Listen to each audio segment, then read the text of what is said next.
Chido, miroir de Mayotte. Une série de podcasts sur le cyclone Chido. Chido signifie miroir. À chaque épisode, des rencontres, des récits, des témoignages pour garder traces et mémoire. Ce deuxième épisode a été enregistré au cours d'un atelier à l'association Le PAM sur Petite Terre. Nous allons faire la connaissance de Abdallah Saïd. Il a 19 ans, il habite à Pamandzi. Il va nous raconter Chido. Nous, on pensait que ça allait pas se passer. Et du coup, nous, on est restés à la maison tranquillement.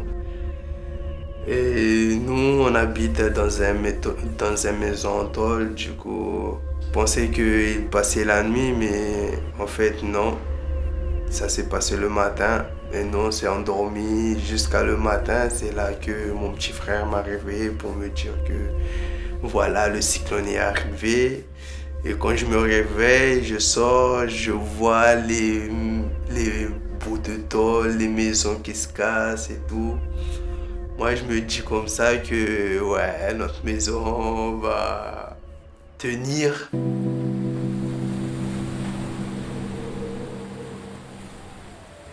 Mais quand j'ai vu un manguier tomber, là, je me suis dit non, pas possible, là, faut partir de là. Là, je vois notre maison qui commence à se lever comme une boîte de sardines qu'on essaie d'ouvrir. Là, je me suis dit, maman, là, faut courir.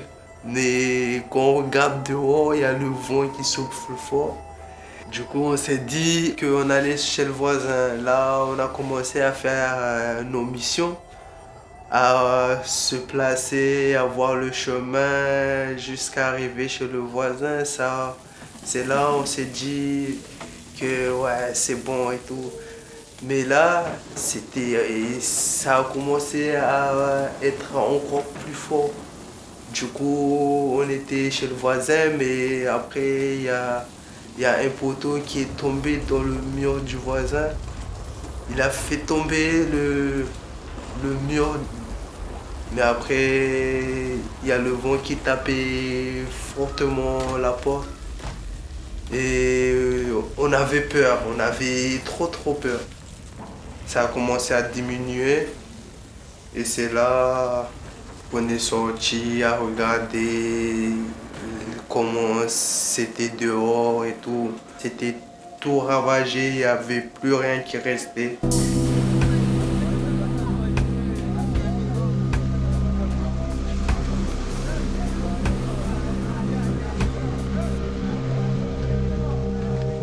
C'était vraiment compliqué. Je dormais à la belle étoile. C'était vraiment avec les moustiques, les rats, les chats. Tout le temps, je cherchais à manger parce que c'était dur de trouver à manger et l'eau aussi, c'était compliqué. Même pour laver nos vêtements, il fallait aller trouver une puits, monter l'eau, laver nos vêtements. On n'avait rien. On n'avait que ce qu'on avait sur nous.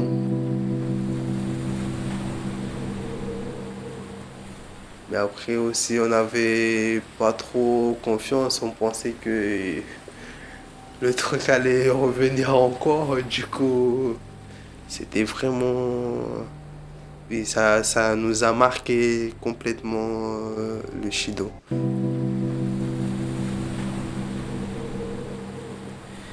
En fait, en reconstruisant la maison et tout, je montais en haut pour taper les tôles et je suis tombé. Je me suis accroché, mais ça m'a déchiré la main et tout. Du coup, c'était compliqué aussi de reconstruire la maison, de tout refaire. Même là, c'est pas encore fini. Du coup, on fait avec les moyens qu'on a, les moyens du bord et on avance. On regarde bien ce que l'avenir va nous réserver et on espère bien qu'il n'y a pas un autre qui va venir.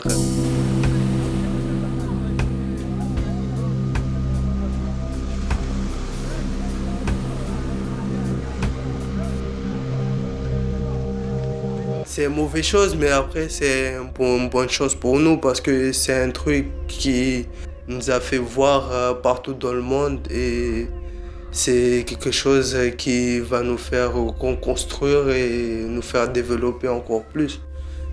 C'est un mal pour un bien.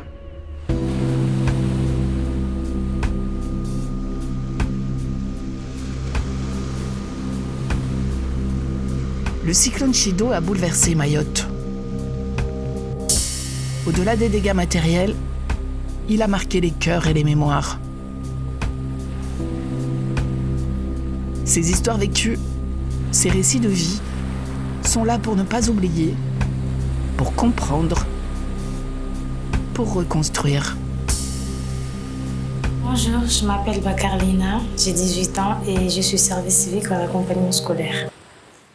Pour commencer, j'étais chez moi, j'habite à Kaweni, dans une petite maison en tôle. J'habite à Kaweni et mon quartier s'appelle Mahabouline, mais on le surnomme Brésil parce que c'est vraiment le bidonville. Quand Chido est passé, de base, j'y croyais pas en fait. Je me disais que c'était juste une fausse alerte. Jusqu'au moment où je me suis enfermée chez moi avec ma mère, mes petites sœurs et ma fille. Je me suis dit, bon, je vais aller aux toilettes et quand j'ouvre la porte, je vois que les tôles de ma voisine, ils s'étaient envolés, il n'y avait plus rien. Du coup, j'ai appelé ma mère, je lui ai dit, maman, la voisine, elle n'a plus de maison.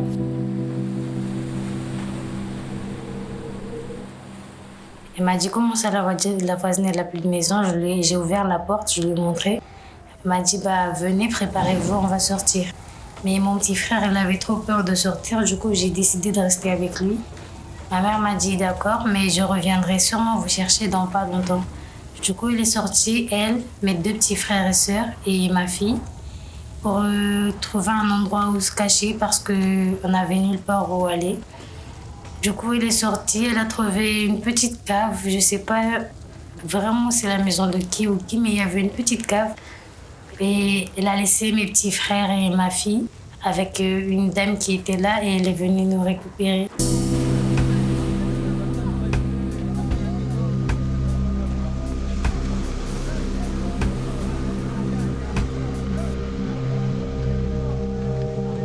Quelques heures après, c'est là où le Chido il a commencé à être moins violent. Et on voyait les gens sortir des cadavres dans les décombres. On voyait plein de moitiés de corps humains par terre sur les rues. Partout où tu vas, les maisons, il n'y en avait plus. C'était vraiment horrible. On n'arrivait même plus à ouvrir les yeux tellement ça faisait peur.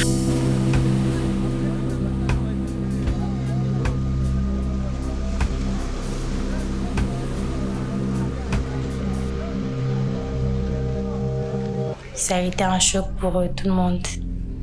Il y avait une dame, sa maison s'était effondrée sur son enfant, elle a perdu ses 2 jambes. Ceux qui sont morts, carrément, les pompiers, ils n'ont même pas vu les cadavres. Ceux qui sont blessés, il y en a qui sont restés avec leurs blessures jusqu'à en mourir. Je ne pourrais pas compter. Il y en a même qui étaient morts et que leur famille n'était même pas au courant. Tous les jours, quand on se réveillait, on entendait « Aujourd'hui, ils ont trouvé des corps quelque part ». Ils se sont mis d'accord pour creuser un seul trou parce qu'ils n'arriveraient pas à creuser plusieurs trous un trou pour chaque personne. C'était impossible. Du coup, ils se sont mis d'accord pour creuser un grand trou et tous les mettre à l'intérieur.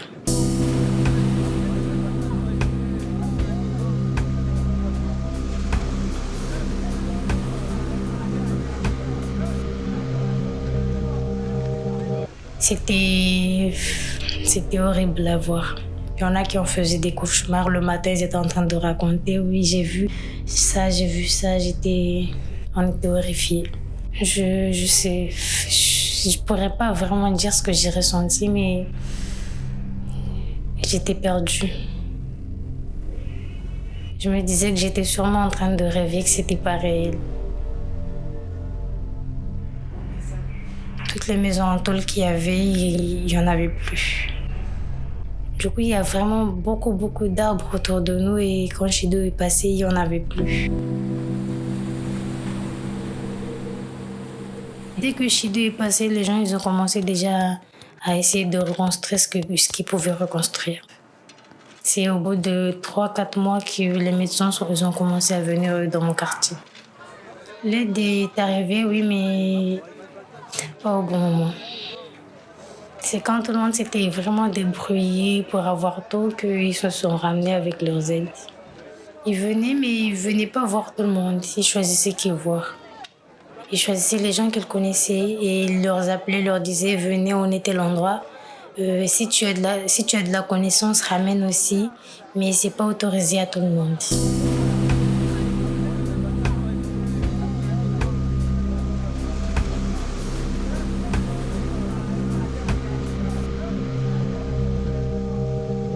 Aujourd'hui, j'en suis encore traumatisée, mais ça commence à aller mieux pour moi. On a pu réparer notre maison, même si un peu plus tard, mais on a pu la réparer quand même. Des fois, quand tu passes des endroits, on ne remarque même pas que Chido est passé, mais il y a des endroits où c'est resté gravé à jamais.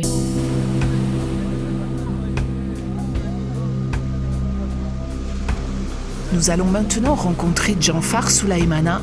Il a 20 ans, il habite à Dzaoudzi. Le Chido, ça passait... J'étais à la maison avec ma famille, tranquille. Je croyais pas qu'il y a des Chido parce que j'ai jamais vécu ça, en fait. Quand le Chido est arrivé, je suis sorti dehors pour regarder. Et je vois beaucoup de vent, des maisons qui sont volées, des tôles qui sont volées. Il y a des arbres qui sont volés, des noix de coco, des mangues.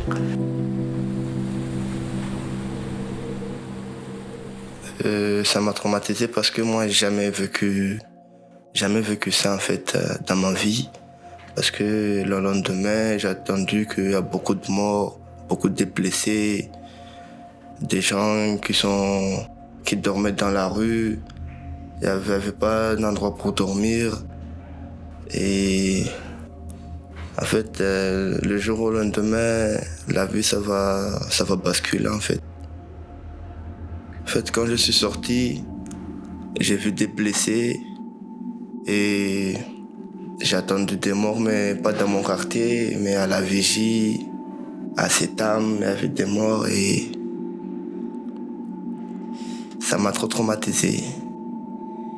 Oui, il y a des gens que je connaissais, qu'on était dans la même association en fait.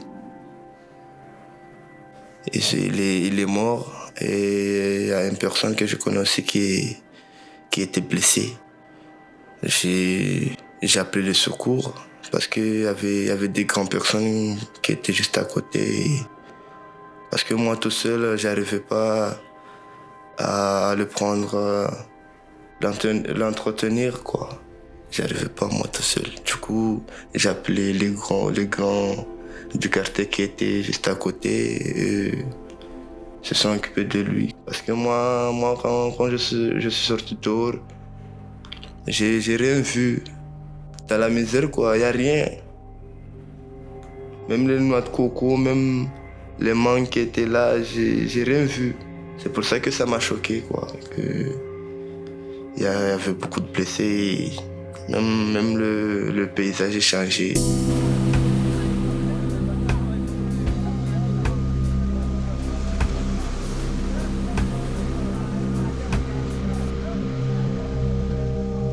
Et quand le Chido est passé, les gens sortaient pour voler les tôles et construire les maisons. Être à l'abri quoi. Oui, il y a des aides, oui. Il y avait des sardines, du riz, du lait, de l'eau, mais il n'y avait pas assez pour tout le monde qui avait là-bas. Pour doucher, on allait aux plages pour se doucher ou être ici, dans la ville ici. On ne trouvait pas l'eau potable. Là, il y avait Mayotte qui avait changé. Il n'y avait rien. Il n'y avait pas d'électricité, il n'y avait pas d'eau. Il n'y avait pas de maison. Et il n'y avait pas beaucoup à manger. Quand je te dis rien, il n'y avait rien. Même des arbres, il n'y avait rien.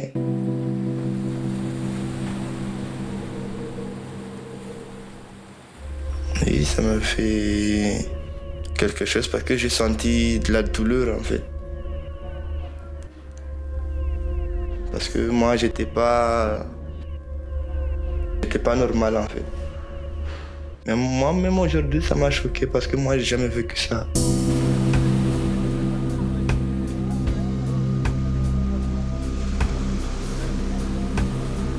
Je m'appelle Nouria Albert Ben, j'ai 23 ans. Avant que Shido arrive, certains y croyaient, d'autres n'y croyaient pas. D'abord un petit vent, puis un gros coup de vent, et Shido est arrivé. Et on disait, mais c'est rien ça. Les heures passaient, la peur montait, le vent hurlait, la pluie fouettait.